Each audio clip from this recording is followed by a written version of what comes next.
What's going on, my fellow A-plusers? It is I, your Morphinominal host, as always, Adam Perez, back once again, and we've got ourselves yet another video review as we're going to get into Dinnovator episode number 4, ladies and gentlemen. One that I'm actually eager to get into. I gotta be honest with you, when it comes to Dinnovator, I do feel like there's actually been a progression of improvement almost with each episode that we're certainly getting.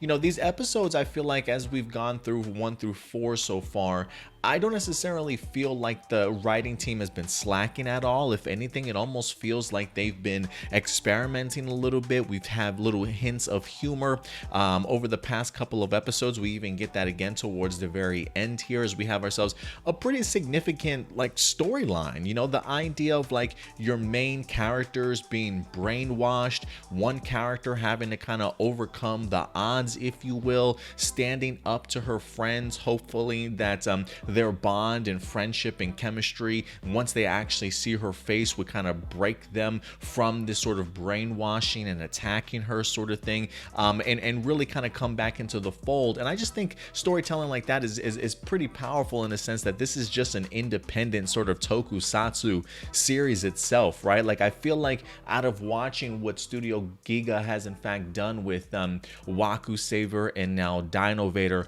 a lot of potential I feel brewing, especially when it comes to the creative team. Some of the topics that they certainly could sort of break into if they wanted to really take their shows seriously and not like these little limited series, mini series to lead to other things.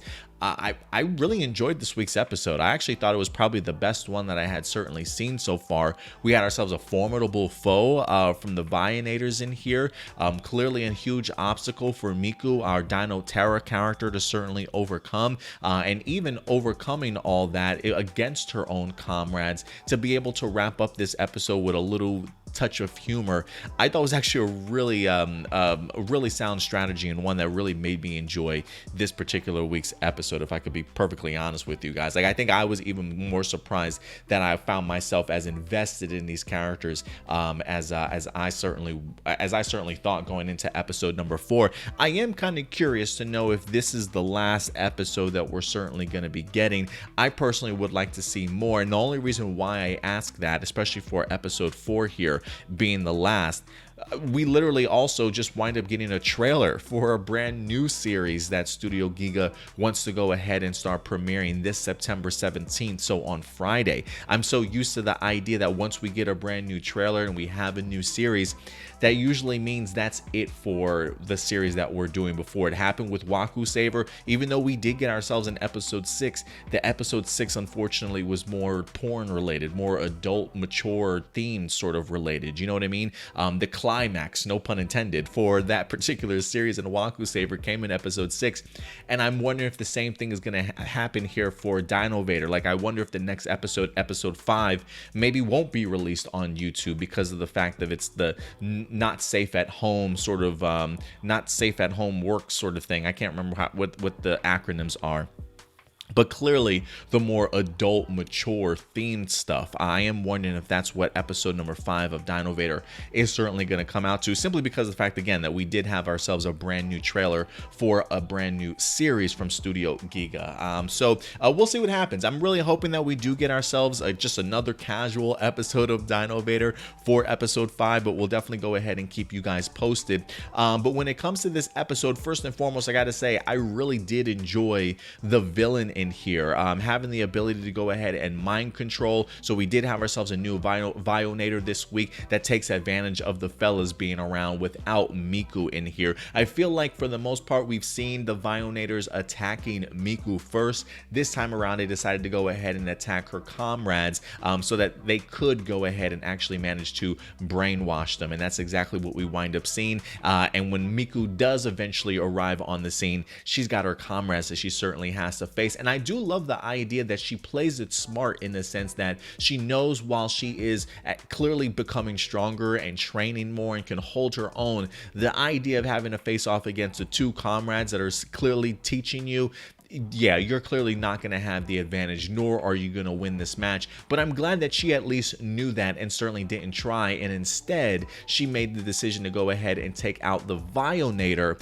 hoping that once she took her out, maybe the mind control would certainly kind of drop, if you will. So I thought that was a great matchup that we wind up having in between these two ladies in here. Honestly, I thought they did some great work.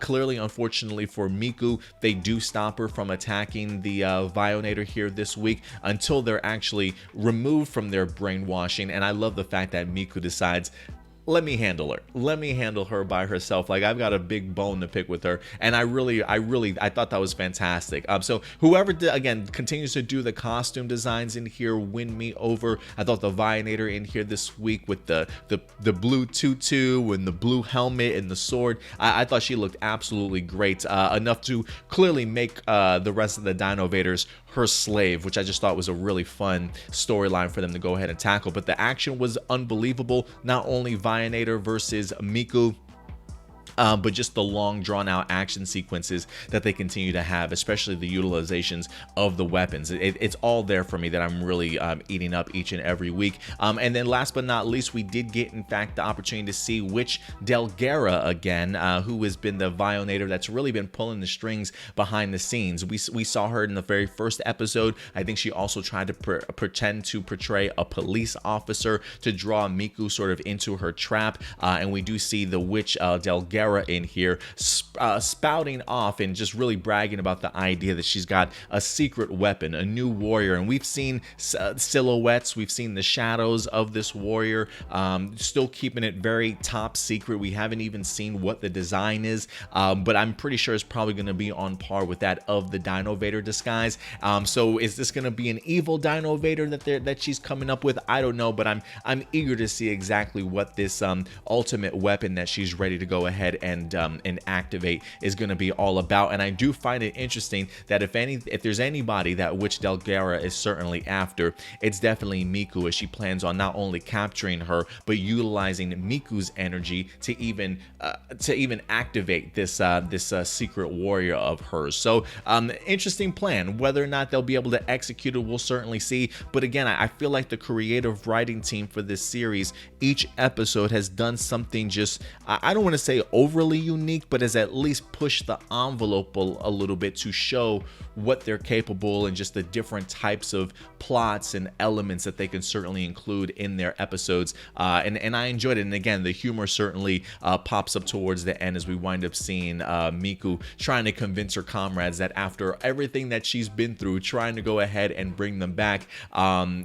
they've got to now take her out for sushi, which I thought was, I think that's a pretty good bargain. You try and kill me, you got to get me sushi at least. So I think that's a fair deal if you ask me. But overall, I enjoyed this episode. I really did. This is probably my favorite episode of the season that we've gotten so far. Again, I don't know how many episodes we're going to be getting. If 4 is going to be the last for, able to see at home, that's safe for work environments, if you will. Don't have to worry about any nudity shots and things like that. So I'm kind of curious if episode 4 will be the last of that, or if we've got maybe 1 or 2 up their sleeves. But we'll definitely keep you guys posted as things happen. And if anything, we'll see. I am kind of curious about maybe tackling the brand new series that Studio Giga has in store for us.